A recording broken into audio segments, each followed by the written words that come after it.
be more than human. Channel. My name is Joseph Carroll.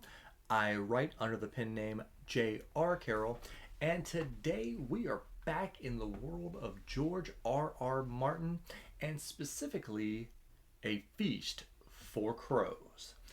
And this book, I try to stay away from all the reviews and everything until I finished it, so as to not influence what I'm thinking about the book as I'm reading it, or kind of how my enjoyment is going with the book. But once I did finish this the book, and then kind of saw what other people felt about it, it was pretty similar. It's this book has a reputation of maybe not being the best. Well, I can certainly tell you, at least in my humble opinion, it is the worst book in the series that I've read. But that being said, it's still George R.R. Martin, and so it's still better than a lot of fantasy, even though I believe it's the weakest one in the series so far.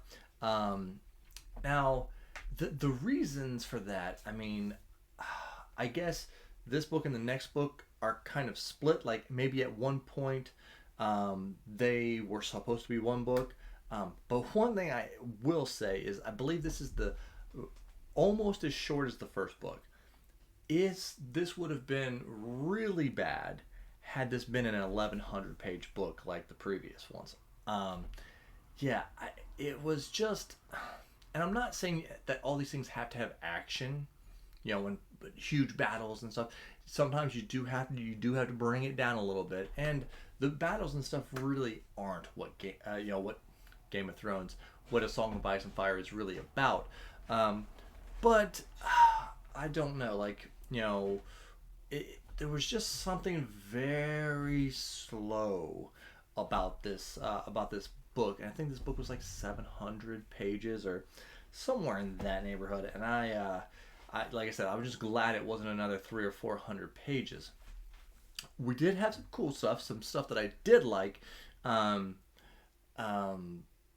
had Sansa, finally meeting going to meet the faceless god, and the faceless men and all that. And having seen the show, that was probably my favorite part of the entire show, was that whole interaction. So having that come up really did excite me. I was really excited about that. But some of these, the whole thing with I liked Jaime's story a little bit more in the last book. Now Cersei really kind of carried this book. She hasn't always been my favorite, but I really feel like her whole part really made this book to the level that it was. Without her part in this book, it really it might not even been worth going all the way through. But you have Sansa, who and then you have Arya, right? And then Sansa is she's still not my favorite, although I did like her interactions a little bit more once Littlefinger was out of the picture. But yeah, this book overall really it feels like a more of a transition book. To me, that maybe I'm wrong, but that's just kind of how I feel. I feel like the next book's gonna have a lot more stuff really kind of going on. There wasn't even that much deviousness in this book, but I am still very excited to continue and to get the I guess the last of the books and become current.